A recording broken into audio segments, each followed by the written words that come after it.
Salam jumpa pemirsa, senang sekali rasanya Nusa Tenggara Timur kembali hadir menjumpai Anda. Sejumlah informasi menarik dan teraktual dari berbagai daerah di Nusa Tenggara Timur telah kami siapkan untuk Anda. Mengawali perjumpaan kita, berikut cuplikan berita utama. Bawaslu Kabupaten Lembata cermati nama ASN yang dicatut parpol. BPBD Kabupaten ND himbau masyarakat waspada cuaca ekstrim.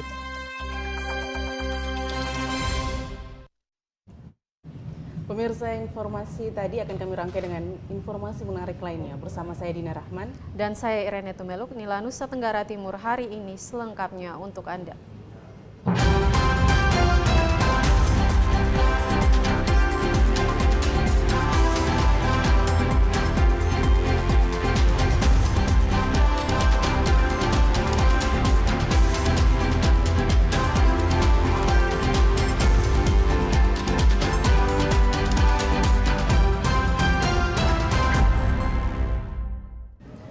Pemirsa, Bawaslu Kabupaten Lembata akan melakukan pencermatan data untuk memastikan nama ASN yang dicatut partai politik dikeluarkan dari sistem informasi partai politik.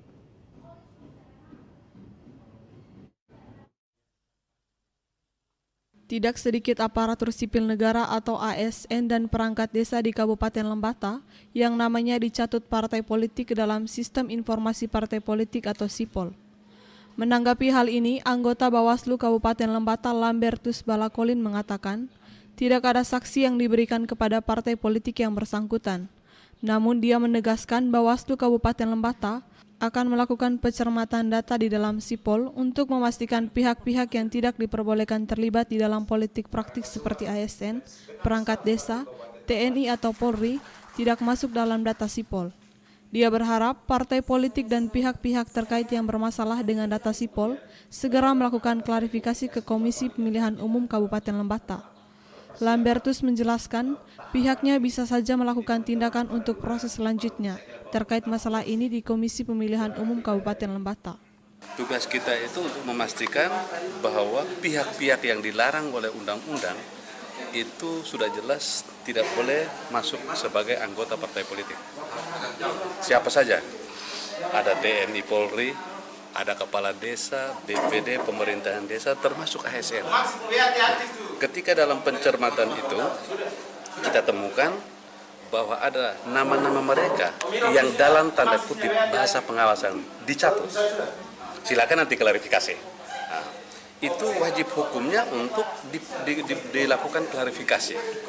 Maka kami tidak punya tugas untuk melakukan klarifikasi, tetapi kami bisa melakukan tindakan untuk proses selanjutnya sampai di KPU. Sebelumnya, Ketua KPU Lembata Elias Keluli Making mengungkapkan banyak ASN dan perangkat desa yang melakukan pengaduan karena nama mereka dicatut di dalam SIPOL oleh partai politik tertentu. Tidak hanya itu, beberapa partai politik juga diduga merekayasa identitas warga ke dalam SIPOL partai yang bersangkutan. Dari Lembata, Andri Atagoran, TVRI NTT.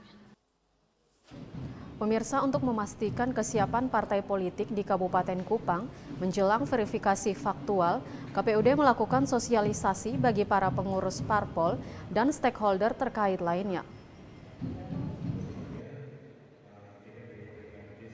Ketua KPUD Kabupaten Kupang, Elyasar Romirohi mengatakan, dalam verifikasi faktual nanti KPU Republik Indonesia melalui KPU tingkat kabupaten atau kota akan melakukan verifikasi faktual baik terhadap kepengurusan maupun keanggotaan partai politik. Untuk itu, KPU melakukan sosialisasi untuk memastikan partai politik sebagai peserta pemilu yang akan diverifikasi nanti, untuk mempersiapkan sebaik-baiknya berbagai kelengkapan menjelang verifikasi. Dalam verifikasi faktual, KPUD nantinya akan memeriksa kesesuaian kepengurusan antara lain ketua, sekretaris dan bendahara, apakah sudah sesuai atau tidak dengan data yang dimasukkan dalam aplikasi Sistem Informasi Partai Politik atau SIPOL. Sementara terkait dengan keanggotaan partai politik, sesuai dengan peraturan KPU nomor 4 tahun 2022, di mana pihak KPUD akan melakukan 3 tahapan.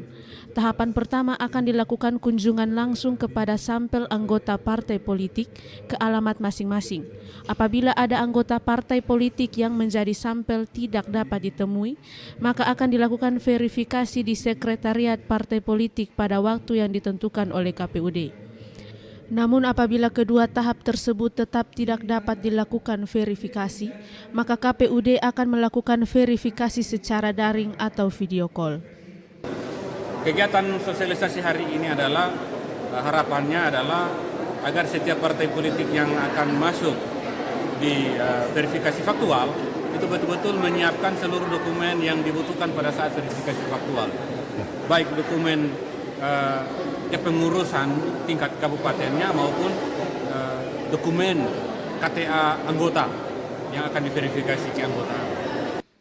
Ketua KPUD Kabupaten Kupang berharap melalui sosialisasi ini pengurus partai politik akan semakin paham dan mempersiapkan diri sebaik-baiknya menjelang verifikasi faktual nanti.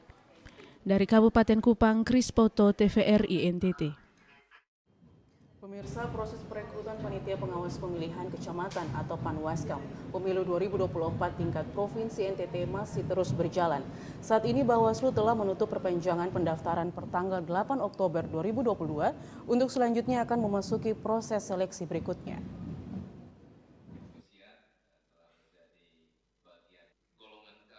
Badan Pengawas Pemilu atau Bawaslu Provinsi Nusa Tenggara Timur telah menyelesaikan tahap kedua penerimaan pendaftaran perekrutan Panitia Pengawas Pemilihan Kecamatan atau Panwaskam Pemilu 2024 tingkat Provinsi Nusa Tenggara Timur. Kendala yang dihadapi Bawaslu selama masa pendaftaran berlangsung yaitu tidak terpenuhinya kuota 30% perempuan sebagai salah satu persyaratan perekrutan Panwaskam, serta kuota pendaftar yang tidak mencukupi.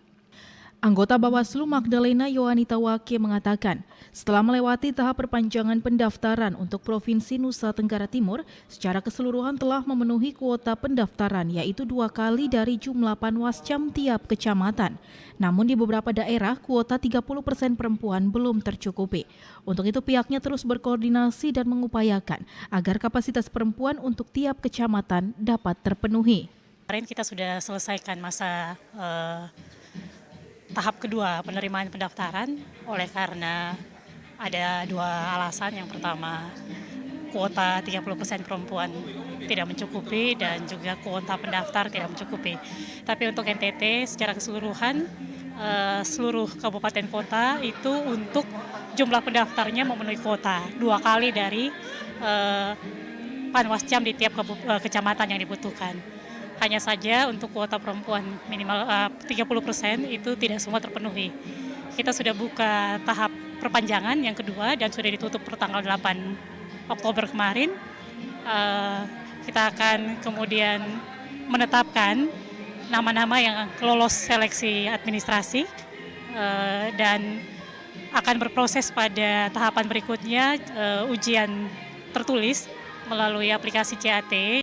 Proses verifikasi administrasi akan berlangsung dari tanggal 9 hingga 13 Oktober. Setelah itu disampaikan pengumuman kelulusan dan bagi yang lolos maka akan mengikuti tes CAT. Untuk jumlah Panwaskam tiap kecamatan yang dibutuhkan yaitu 3 orang Panwaskam. Tahap perekrutan sementara berjalan dan Bawaslu memastikan proses perekrutan akan berlangsung secara adil dan tepat sesuai dengan prosedur dan aturan yang berlaku. Debbie Suek, Kristodapo, TVRI NTT. Pemirsa, sebanyak 204 kandidat kepala desa akan bertarung dalam pemilihan kepala desa atau Pilkades di Kabupaten Kupang. Menurut rencana, pemilihan kepala desa serentak akan berlangsung tanggal 7 November 2022 mendatang.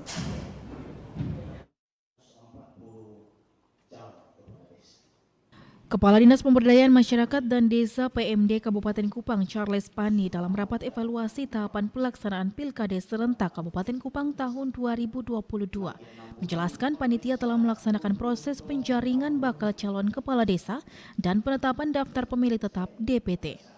Untuk tahun 2022 pemilihan serentak di Kabupaten Kupang diikuti 74 desa yang tersebar di 24 kecamatan. Sementara menyangkut surat suara Pilkades, kata Charles Pani, sementara dalam proses lelang. Kapolres Kupang AKBP FX Irwan Arianto mengatakan, untuk pengamanan jalannya pelaksanaan Pilkades serentak di Kabupaten Kupang, pihaknya telah merancang strategis pengamanan sehingga proses pelaksanaan nantinya dapat berjalan dengan aman. Kapolres Kupang mengingatkan panitia pemilihan mulai dari level kabupaten, kecamatan, dan desa untuk menjaga netralitas dan sinergitas agar tidak mencederai pesta demokrasi ini. Netralitas, jangan sampai rekan-rekan panitia baik level kabupaten, kecamatan maupun desa ada yang Anda terlihat. Karena Pilkades ini ya kita anggap pesta demokrasi yang sangat luar biasa di level masyarakat kita, khususnya Kabupaten Kupang. Saya minta dan saya tekankan nanti sportivitas daripada panitia desa, panitia kecamatan, bahkan sampai panitia kabupaten, tolong nanti Pak Jokowi diingatkan lagi. Kapolres Kupang meminta sebelum masa kampanye nanti akan bertatap muka dengan seluruh panitia kabupaten, kecamatan, hingga panitia desa untuk melakukan stressing dan penguatan. Terkait dengan netralitas sportivitas ini sangat penting. Jika panitia dalam pelaksanaannya agak miring sedikit yang capek pihak keamanan. Dari Kabupaten Kupang, Max Foni, TVRI NTT. Pemirsa, kita beralih ke Kabupaten Lembata. Kurikulum lokal berbasis budaya di Kabupaten Lembata resmi diluncurkan. Peluncuran kurikulum ini juga diwarnai dengan talk show kebudayaan. Setelah melalui proses yang cukup panjang, kurikulum lokal berbasis kebudayaan resmi diluncurkan oleh pemerintah Kabupaten Lembata di Auditorium Perpustakaan Daerah Lembata, Kota Lewoleba, 11 Oktober 2022. Peluncuran kurikulum hasil kerjasama tim pengembangan didukung para pakar dari Universitas Muhammadiyah Malang ini dihadiri para guru dan kepala sekolah dari berbagai wilayah di Kabupaten Lembata. Perwakilan Universitas Muhammadiyah Malang, Dr. Baharudin mengatakan, kurikulum lokal berbasis budaya ini dapat diintegrasikan ke semua mata pelajaran dan nilai-nilai proyek profil belajar Pancasila.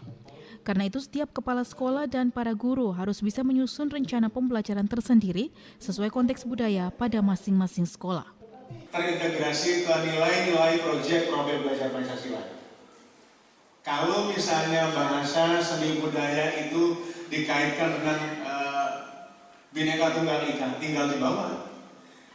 Budaya apa yang mau dikembangkan di sekolah itu? Saya beri contoh tari tadi Bapak.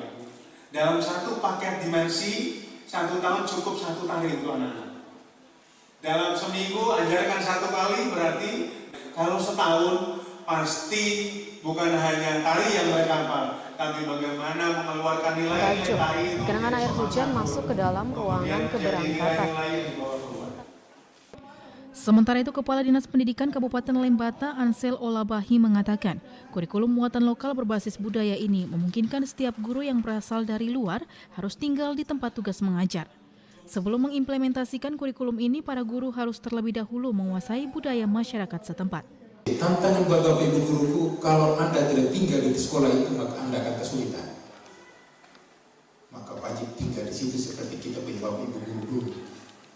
Kita komunikasi dengan pemerintah desa untuk mempersiapkan kalau memang gurunya kurang, pemerintah desa akan mempersiapkan itu. Yang penting bahwa kita dulu untuk tinggal di desa di mana kita ngajar, supaya bahasa kita tahu, adat budaya, etika dan lain sebagainya desa yang memiliki ciri khas masing-masing bisa kita selami. Karena apa? Guru itu yang disampaikan Romo tadi itu, guru itu harus menjadi teladan. Peluncuran kurikulum ini juga diisi dengan talk show dan pentas seni budaya dari beberapa perwakilan sekolah-sekolah yang ada di Kabupaten Lembata. Dari Kabupaten Lembata, Andri Atagoran, TVRI NTT.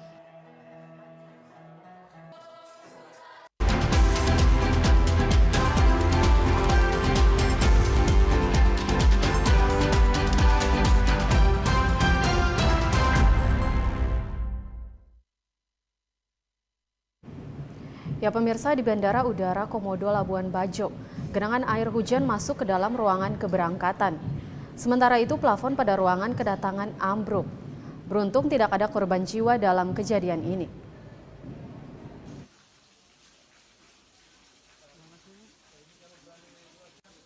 Hujan masuk ke dalam ruangan keberangkatan Bandara Udara Komodo di Labuan Bajo, Kabupaten Manggarai Barat.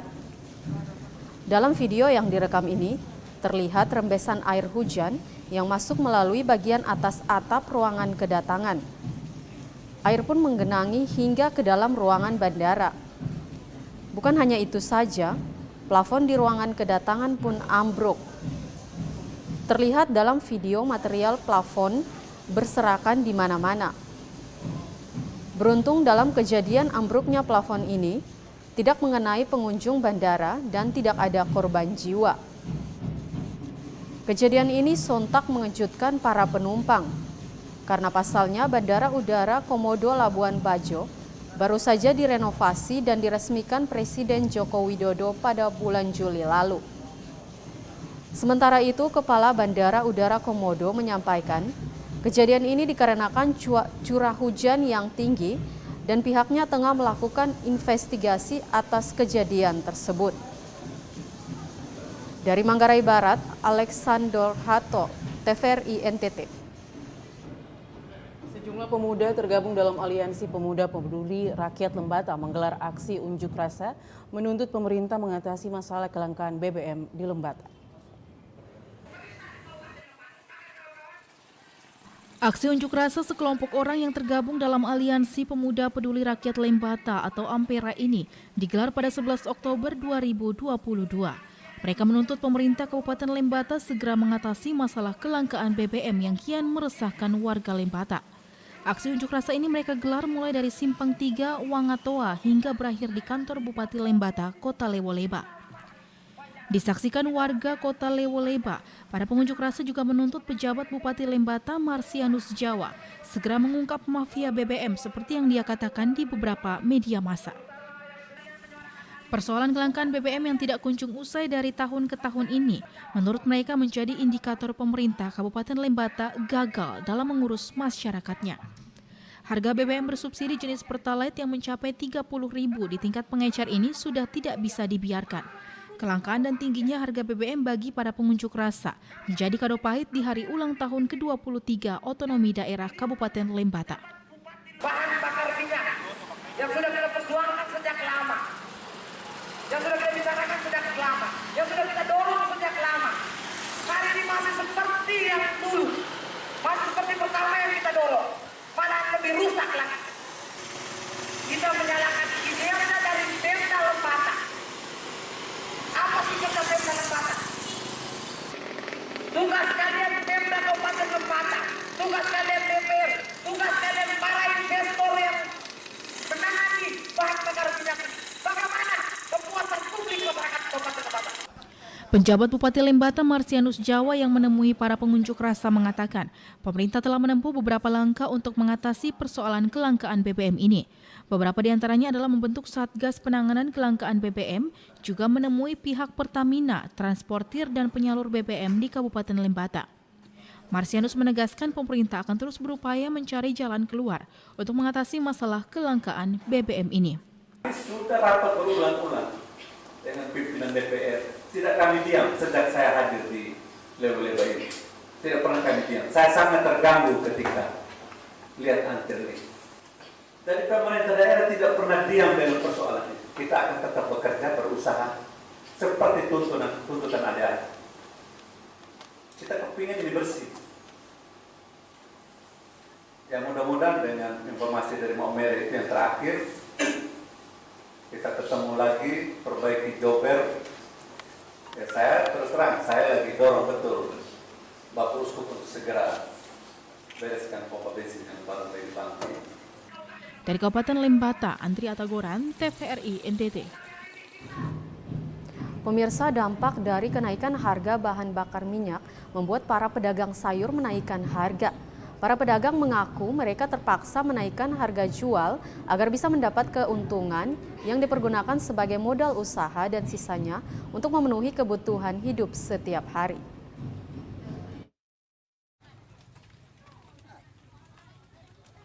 Seorang pedagang di Pasar Impreso Yusmina Otu mengatakan harga komoditi yang mereka jual di pasar turut dipengaruhi oleh kenaikan harga bahan bakar minyak. Misalnya untuk sayur putih, sebelumnya mereka menjual dengan harga 1 ikat sebesar Rp1.000. Saat ini mereka menjual 2 ikat sayur dengan harga Rp5.000. Kenaikan harga ini sebenarnya dipicu oleh kenaikan harga barang-barang kebutuhan pokok lainnya seperti besar dan lainnya. Jika mereka tidak menaikkan harga sayuran, maka para pedagang sayur akan kewalahan untuk membeli kebutuhan pokok di kios-kios. Menaikkan harga sayuran pun sangat beresiko karena akan berpengaruh terhadap daya beli masyarakat sehingga berpengaruh terhadap pendapatan para pedagang. Kondisi ini juga diperparah karena sudah memasuki musim hujan sehingga sayuran yang dijajakan cepat rusak. Jika kondisi ramai dalam sehari, para pedagang hanya bisa mendapatkan pemasukan sekitar Rp200.000. Tetapi jika lagi sepi pembeli, hanya mendapatkan pemasukan sekitar Rp100.000. Sekarang ini pas musim hujan ini sayur yang sudah jadi juga dan rusak dulu yang 1 ikat gini 1.000, sekarang 35.000. Jadi kan penjual ini jual dengan 25.000. Iya. Jadi itu BBM naik ini juga pengaruh juga ya?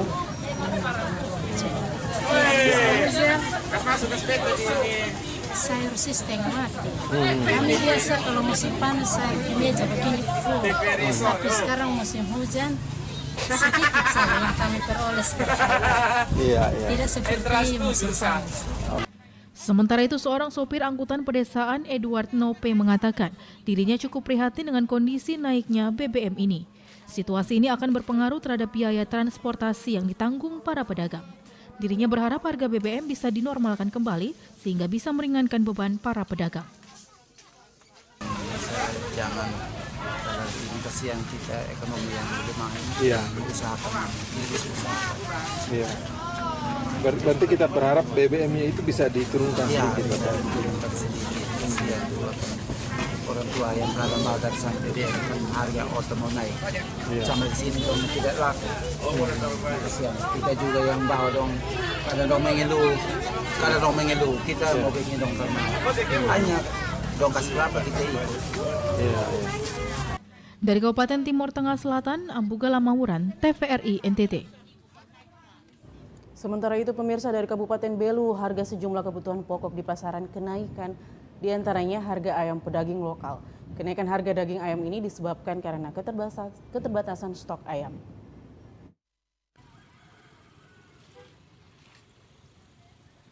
Seperti inilah aktivitas jual beli di lapak penjualan ayam potong di Pasar Baru Kota Atambua. Untuk saat ini, harga ayam pedaging lokal lebih mahal ketimbang ayam pedaging yang berasal dari luar Kota Atambua.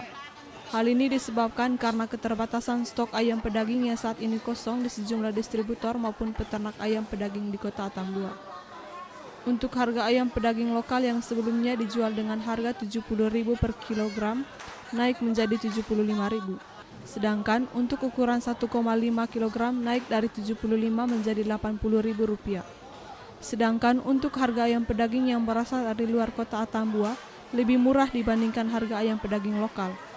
Untuk harga ayam pedaging dari luar berkisar dari harga Rp60 hingga Rp60.000 untuk ukuran 1 hingga 1,5 kg. Sejumlah pedagang mengaku ayam pedaging lokal lebih diminati oleh pembeli karena kualitasnya, sedangkan untuk ayam yang berasal dari luar Kota Atambua diminati karena harganya yang lebih murah. Selain itu, pedagang pun tetap menerapkan kenaikan harga ini sehingga bisa mendapatkan omset dari penjualan ayam pedaging. Diperkirakan harga ayam lokal akan kembali normal apabila stok ayam pedaging kembali terpenuhi. Mulai standar. Ini sudah kembali normal lah sih. Yang lokal harga mahal, kalau yang dari Kupang mulai. Oh, yang dari luar Atambua yang mulai turun, mulai naik. Dari Atambua yang mulai naik. Kalau yang dari Kupang agak menurun. Tetap standar. Untuk saat ini, harga ayam pedaging lokal mengalami kenaikan dibandingkan ayam pedaging dari luar Kota Atambua. Karena stok ayam dari sejumlah distributor tidak ada, untuk saat ini harga ayam pedaging lokal mengalami kenaikan dibandingkan ayam pedaging dari luar Kota Atambua. Karena stok ayam dari sejumlah distributor tidak ada, untuk itu para pedagang menaikkan harga sehingga bisa mendapatkan keuntungan. Dan diprediksi harga ayam pedaging akan kembali normal apabila stok sudah terpenuhi. Dari Kabupaten Belu, Andri Witak, TVRI NTT. Pemirsa, realisasi dana bantuan stimulan perbaikan rumah bagi masyarakat korban badai Seroja Kabupaten Kupang sampai dengan Oktober 2022 telah mencapai 8.378 unit rumah dari target 11.036 unit rumah. Upaya percepatan realisasi dana bantuan stimulan perbaikan rumah bagi masyarakat korban badai Seroja, Kabupaten Kupang oleh BPBD dan Bank terus berjalan. Dari target 11.036 rumah di Kabupaten Kupang yang terdampak badai Seroja tahun 2021 sampai dengan Oktober 2022, realisasi penyaluran dana bantuan telah mencapai 8.378 unit rumah. Kepala Pelaksana Badan Penanggulangan Bencana Daerah Kabupaten Kupang, Semi Tinenti, mengatakan dari 8.378 rumah, 5.000 rumah telah dicairkan dana bantuan stimulan, baik itu untuk rumah rusak sedang maupun rusak ringan. Sedangkan 2.738 baru dikirim untuk diterbitkan buku rekening, kemudian selanjutnya dilakukan pencairan. Adapun bagi rumah rusak ringan, warga terdampak menerima bantuan sebesar 10 juta rupiah, sedangkan rumah rusak sedang sebesar 25 juta rupiah. Kami telah melakukan kurang lebih 9.000 rumah yang telah terverifikasi. Dari 9.000 lebih rumah tersebut, itu sudah 8.327 rumah yang sudah di SK-kan, dan dari 8.378 unit rumah tersebut 5.000 lebih diantaranya telah sampai dalam tahapan pencairan. Dari Kabupaten Kupang, Kris Poto, TVRI NTT. Badan Penanggulangan Bencana Daerah BPBD Kabupaten Ende menghimbau masyarakat untuk waspada terhadap cuaca ekstrim yang diprediksi akan terjadi beberapa hari ke depan. Potensi cuaca ekstrim di Ende ditandai dengan curah hujan berintensitas sedang hingga lebat dan disertai petir dan angin kencang, membuat BPD mengeluarkan surat peringatan waspada cuaca ekstrim kepada masyarakat melalui camat se-Kabupaten Ende. Kepala Pelaksana Badan Penanggulangan Bencana Daerah Kabupaten Ende, Sita Sare mengatakan, cuaca ekstrim ini diprediksi BMKG akan terjadi hingga beberapa hari ke depan. Karena itu, langkah yang diambil saat ini mengeluarkan peringatan kepada masyarakat untuk selalu waspada dan juga tidak membuang sampah di saluran yang mengakibatkan saluran tersumbat. Surat himbauan waspada cuaca ekstrim sudah dikeluarkan sejak tanggal 9 Oktober 2022. Kalak BPBD Ende berharap para camat untuk secepatnya diteruskan kepada pihak kelurahan dan desa. Untuk wilayah Nusa Tenggara Timur, untuk 1 minggu ke depan diperkirakan akan terjadi berpotensi terjadi hujan ringan sampai dengan lebat, disertai petir dan angin kencang yang berdurasi mulai dengan singkat sampai dengan sedang yang akan terjadi di sepekan ke depan, sehingga dengan adanya surat himbauan kepada masyarakat untuk selalu berhati-hati dalam beraktivitas, menjauhi lokasi yang menyebabkan yang berpotensi terjadinya banjir, terus yang berpotensi terjadinya longsor. Warga dihimbau untuk selalu mengupdate informasi cuaca di BMKG. Sementara bagi warga yang mengalami bencana untuk segera menginformasikan ke pihaknya agar segera dibantu. Dari Kabupaten Ende, Obitani, TVRI NTT. BMKG Stasiun Meteorologi Eltari Kupang memperkirakan sejumlah wilayah di NTT dalam beberapa hari ke depan berpotensi hujan ringan hingga lebat disertai petir dan angin kencang berdurasi singkat. Kondisi ini dipicu suhu permukaan laut dan kelembapan udara cukup basah pada tiap lapisan atmosfer. Sejumlah wilayah di Nusa Tenggara peralihan dari musim kemarau ke musim penghujan. Biasanya ketika memasuki musim peralihan akan terjadi hujan mulai dari kategori rendah, menengah hingga lebat. Rilis peringatan dini yang dikeluarkan BMKG Stasiun Meteorologi Eltari Kupang, sejumlah daerah di NTT diprediksi berpotensi hujan ringan hingga lebat, disertai petir dan angin kencang berdurasi singkat hingga beberapa hari ke depan. Kondisi ini dipicu suhu permukaan laut dan kelembapan udara cukup basah pada tiap lapisan atmosfer.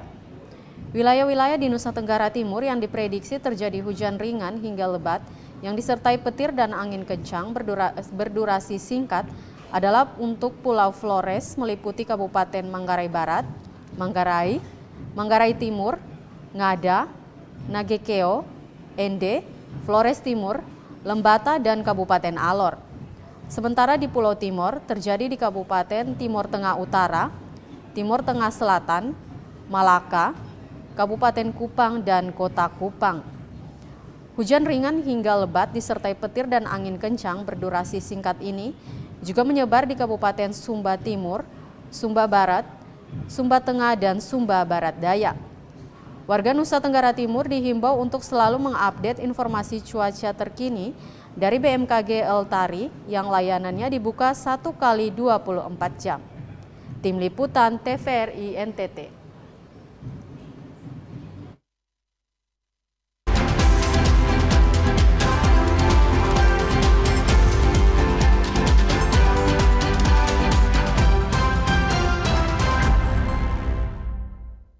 Terima kasih Anda masih bersama kami pemirsa. Kita beralih ke informasi selanjutnya. Sebagai salah satu tindakan kejahatan luar biasa atau extraordinary crime, narkoba harus mendapatkan perhatian serius dari berbagai pihak, tidak terkecuali peran dari para insan pers dalam pemberantasan barang haram tersebut. Narkotika dan obat-obatan berbahaya atau narkoba merupakan bagian dari kejahatan luar biasa atau extraordinary crime selain korupsi dan terorisme. Untuk memperkuat tindakan pemberantasan narkoba, BNN Kota Kupang berkolaborasi dengan pemerintah kota dan insan media di Kota Kupang mengadakan diskusi bertemakan workshop penguatan insan media untuk mendukung KOTAN atau Kota Tanggap Ancaman Narkoba. Dengan menghadirkan 3 narasumber dari Dinas Kesehatan, Persatuan Wartawan Indonesia, dan pemerintah Kota Kupang memberikan paparan mengenai peran dari sektor kesehatan, media, serta pemerintah, yang dilanjutkan dengan diskusi mengenai potensi bahaya, ancaman, serta cara pencegahan narkoba. Menurut Kepala Badan Narkotika Nasional Kota Kupang, Lino Do Rosario Parera, tujuan dari kegiatan ini adalah untuk menciptakan kolaborasi maksimal antara BNN sebagai ujung tombak pemberantasan narkoba dan para awak media dalam memberikan informasi dan edukasi kepada masyarakat mengenai pentingnya kesadaran pencegahan penyalahgunaan narkoba. Harapan kita pertama, semua insan pers bisa menyampaikan informasi ini secara menyeluruh ke semua lapisan, baik kepada ketahanan keluarga, kepada generasi muda, sehingga mereka juga ikut bagaimana menjaga diri dari peredaran gelap narkotika ini. Yang kedua, tentunya insan pers berada di mana-mana, jadi bisa sampaikan ke di mana saja beliau-beliau berada, sehingga pesan kita itu sampai, terutama edukasi tentang peredaran gelap narkoba yang ada di Kota Kupang ini. Agung Pras, Kristodapo, TVRI NTT. Pemirsa, belum lama ini 2 pelajar sekolah menengah di Kupang meraih prestasi dengan masing-masing menjuarai Mr. Global Teens World Internasional 2022 dan Miss Remaja Nasional 2022.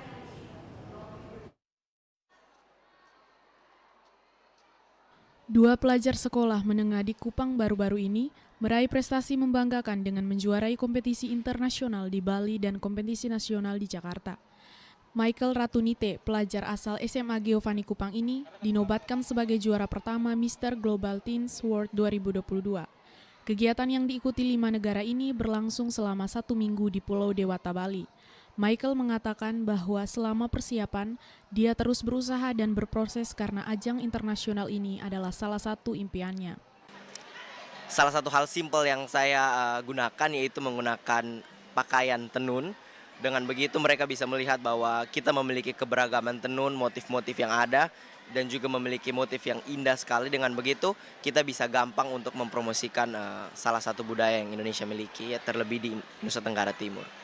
Indri Elena Suni, pelajar asal SMA Giovanni Kupang lainnya, meraih third runner-up ajang Miss Remaja Indonesia 2022.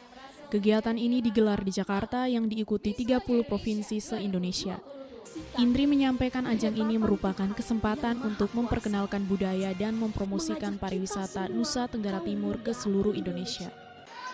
Perasaan saya tentunya saya senang karena saya bisa membawa Nusa Tenggara Timur ke kancah nasional, sekaligus juga saya bisa menginspirasi banyak remaja di Nusa Tenggara Timur, lalu di Indonesia pun juga seperti itu. Saya dengan mengikuti hal ini, dengan mengikuti kegiatan ini, saya lebih mengenal diri saya dan juga lebih menginspirasi orang lain, bukan hanya diri saya sendiri. Dari Kota Kupang, Simon Padang, TVRI NTT. Komunitas sekolah Musa yang bergelut di bidang multimedia memberikan edukasi kepada masyarakat tentang sejarah kehidupan di Kota Kupang lewat pameran seni foto dan alat-alat bersejarah.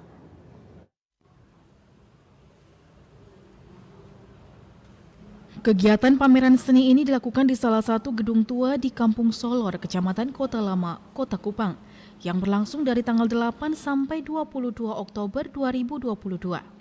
Dalam pameran seni tersebut yang paling banyak ditampilkan berupa foto-foto sejarah dan sebagian alat bersejarah.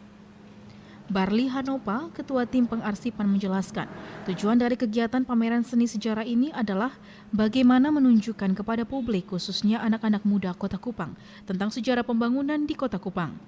Menurutnya, dengan perkembangan ilmu pengetahuan dan teknologi, generasi muda mulai meninggalkan sejarah.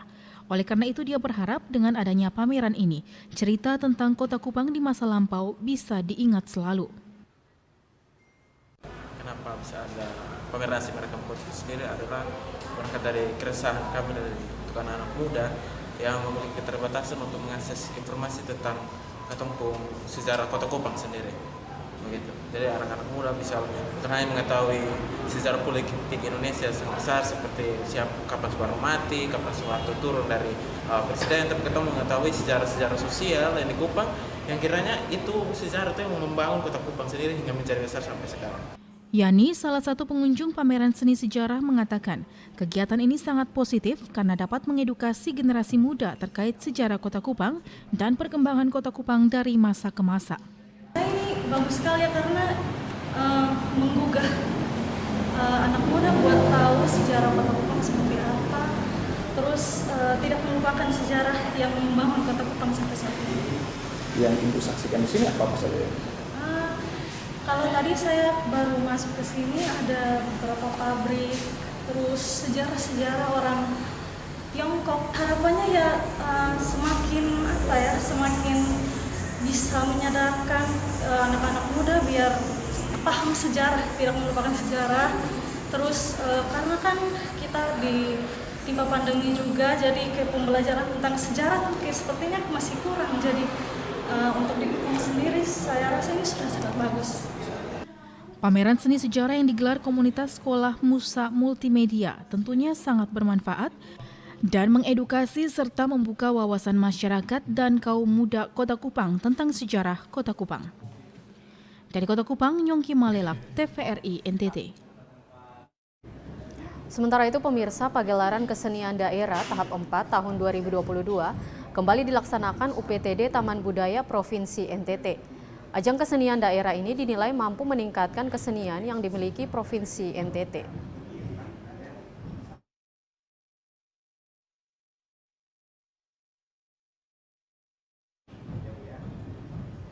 Provinsi Nusa Tenggara Timur Selasa malam kemarin bertemakan musikalisasi puisi dan budaya tutur. Masyarakat Nusa Tenggara Timur yang memiliki multi budaya seni musik, tradisi, dan multi agama pada hakikatnya merupakan sebuah potensi dan modal dasar untuk membangun daerah ini. Oleh karena itu, selain mengelola dan melestarikan budaya yang baik, juga penting bagi kita untuk memperkokoh kekhasan budaya, terutama dalam masyarakat kita dengan melibatkan semua pihak. Pagelaran kesenian daerah tahap 4 menampilkan kesenian daerah berupa permainan alat musik sasando yang merupakan satu-satunya alat musik khas Nusa Tenggara Timur. Selain itu, ada juga tari-tarian yang ditampilkan dari berbagai daerah di Nusa Tenggara Timur. Semua aksi pagelaran kesenian daerah tahap 4 ini diikuti oleh seluruh siswa-siswi sekolah yang ada di Kota Kupang dan juga dari Sanggar Kesenian. Diharapkan pegelaran kesenian daerah tahap 4 mampu memberi kesan yang berbeda dengan daerah lainnya, karena ciri khas Nusa Tenggara Timur sebagai daerah dengan budaya tutur, bukan budaya tulis. Sehingga budaya tutur ini harus terus dilestarikan agar tidak gampang hilang. Inilah mengapa UPTD Taman Budaya mengangkat tema musikalisasi puisi dan budaya tutur.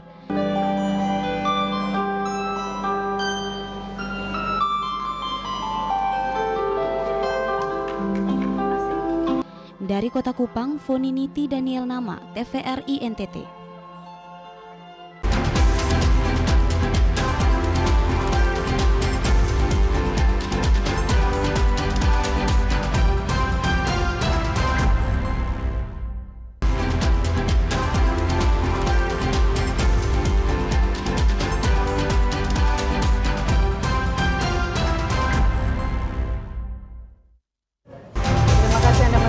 Nusa Tenggara Timur hari ini. Pemirsa, sejumlah fotografer di Kota Tambua, Kabupaten Belu menggelar kegiatan bertema Keriting NTT Photoshoot yang bertempat di Kampung Adat Nualain, Kecamatan Lamaknen Selatan.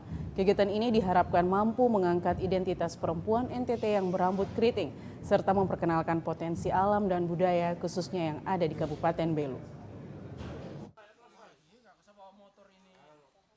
Kegiatan ini mendapat respon positif dari para fotografer dan peserta yang berasal dari luar Kabupaten Belu. Bertemakan perempuan berambut keriting, menambah kesan unik yang menggambarkan tentang identitas perempuan NTT yang identik dengan rambut keriting. Lewat kegiatan ini, para fotografer melakukan sejumlah sesi pemotretan dengan berlatar kampung adat serta busana adat yang dikenakan oleh model. Selain itu, dengan kegiatan ini dapat mempromosikan kampung destinasi wisata yang ada di Kampung Adat Nualain lewat hasil karya foto yang dihasilkan para fotografer. Kegiatan yang berlangsung selama 2 hari ini diikuti oleh puluhan model dari kalangan anak-anak hingga dewasa dan nantinya akan dilanjutkan dalam beberapa sesi pemotretan di Fulan Fehan. Dari kegiatan ini, diharapkan dapat memperkenalkan identitas perempuan NTT yang berambut keriting agar tidak malu dengan identitas asli, karena rambut keriting itu unik. Kegiatan seperti ini pun diharapkan agar terus digelar, sehingga dapat mengembangkan minat bagi fotografer serta model, dan dapat menjadi jendela informasi bagi kemajuan dan promosi pariwisata di Kabupaten Belu lewat hasil karya foto. Untuk saya sendiri, saya promosikan adat saya dengan saya memakai kain dari daerah saya, yaitu daerah Keva tetapi suku Biboki. Jadi saya mempromosikan kain, lalu mempromosikan bahwa keriting itu identitas dan keriting itu unik. Karena banyak sekali sekarang kita lihat di mana-mana itu banyak yang berambut keriting, tetapi banyak yang rebonding, tidak pede dengan rambut yang mereka punyai. Maka dari itu sangat mempromosi mungkin ke luar daerah NTT, mungkin juga ke luar negara Indonesia. Di sini ya rumah adatnya sangat unik, terus di sini ada tempat yang bisa ditempati, ya ada yang tidak bisa, ada yang harus bisa difoto, ada yang tidak bisa, jadi kita harus ikut, harus menyesuaikan lagi. Harus menyesuaikan. Teman-teman jangan galau lagi karena keriting sekarang semakin di depan. Jadi kalau bisa ya tetap harus pede untuk rambut keritingnya. Para model serta fotografer juga ada yang berasal dari luar kota Atambua ini antusias mengekspos perempuan dengan rambut keritingnya yang khas serta potensi adat dan budaya karena dilakukan di kampung adat di Desa Nualain. Dari Kabupaten Belu, Andri Witak, TVRI NTT. Pemirsa, Hari Museum Nasional diperingati tanggal 12 Oktober setiap tahunnya. Keberadaan museum bagi bangsa Indonesia, terutama masyarakat NTT, tentu sangat penting, terutama dalam upaya pelestarian dan pemajuan kebudayaan. Museum adalah rumah peradaban, tempat tumbuh dan berkembangnya kemampuan berpikir serta kreativitas masyarakat. Berikut informasinya untuk Anda.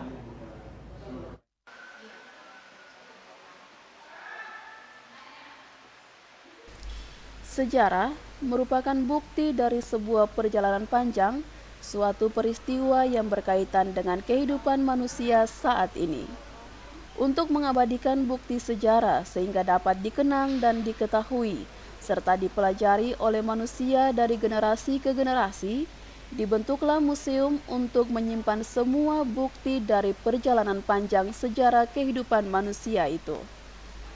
Ada berbagai jenis museum yang tersebar di seluruh dunia, seperti museum seni, museum arkeologi, museum nasional, dan museum teknologi. Di Nusa Tenggara Timur, terdapat sebuah museum nasional yang menyimpan berbagai koleksi yang berasal dari berbagai wilayah negara maupun wilayah yang ada di Indonesia dan Nusa Tenggara Timur. Museum Negeri Provinsi Nusa Tenggara Timur saat ini memiliki 7.410 koleksi barang yang dipajang di museum. Jumlah koleksi itu terdiri dari koleksi arkeologi, geografi, etnografika, numismatika, heraldik, geologika, dan teknologi. Sejak berdiri tahun 1977, Museum Negeri NTT terus berbenah dengan menambah jumlah koleksi yang ada. Kebanyakan koleksi yang dipajang di Museum NTT merupakan benda-benda bersejarah yang didapat dari peninggalan masa lalu, seperti zaman Perang Dunia Kedua, kedatangan pertama bangsa Portugis ke wilayah NTT, bukti masuknya bangsa Cina, serta bukti peradaban manusia. Selain benda-benda peninggalan yang ditemukan, ada juga benda bersejarah yang dibeli dari masyarakat. Namun, ada juga masyarakat yang dengan sukarela menyerahkan kepada pemerintah untuk dipajang di museum. Belum lama ini, Museum Negeri NTT mendapat tambahan satu koleksi dari Pusat Penelitian Arkeologi Nasional, yakni replika fosil manusia purba yang berasal dari Flores, dengan nama latin Homo floresiensis. Dari hasil penelitian yang dilakukan di Pusat Penelitian Arkeologi Nasional, diperkirakan tinggi manusia purba ini mencapai 105 cm dan berjenis kelamin perempuan. Fosil Homo floresiensis ditemukan di Desa Liangbua, Kecamatan Cancar, Kabupaten Manggarai pada tahun 2003. Diperkirakan fosil itu sudah berumur sekitar 95.000 hingga 11.000 tahun. Selain koleksi arkeologi, Museum NTT juga memiliki sebuah pajangan rangka ikan paus biru yang pernah terdampar di pantai Oeba, Kota Kupang. Selain itu, terdapat juga berbagai koleksi benda-benda kebudayaan, alat musik, hingga senjata khas dari NTT. Dengan jumlah koleksi yang semakin banyak, jumlah kunjungan pun semakin meningkat. Tidak saja masyarakat Nusa Tenggara Timur, tetapi beragam koleksi ini juga menarik minat wisatawan mancanegara untuk berkunjung ke Museum Nasional Nusa Tenggara Timur. Belajar di museum menggunakan media berupa benda-benda hasil peninggalan alam dan budaya masa lampau, membantu pengunjung untuk lebih memahami perjalanan sejarah peradaban manusia secara komprehensif.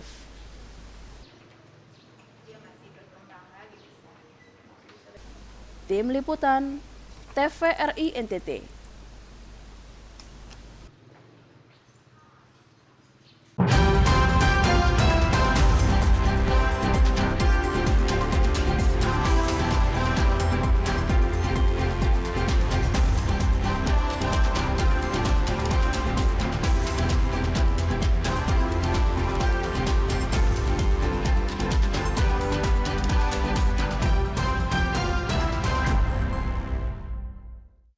Pemirsa, informasi tadi sekaligus mengakhiri perjumpaan kita pada sore hari ini. Tak lupa kami juga mengajak Anda untuk tetap mentaati protokol kesehatan guna mencegah COVID-19. Ya pemirsa, mari beralih ke TV digital untuk kualitas yang lebih baik. Terus saksikan Nusa Tenggara Timur hari ini yang menyajikan informasi secara santun, lugas dan berimbang hanya di TVRI NTT Media Pemersatu Bangsa. Akhir kata saya Irene Tumeluk. Dan saya Dina Rahman mewakili seluruh kerabat kerja yang bertugas mengucapkan terima kasih atas kebersamaan Anda. Selamat petang dan sampai jumpa.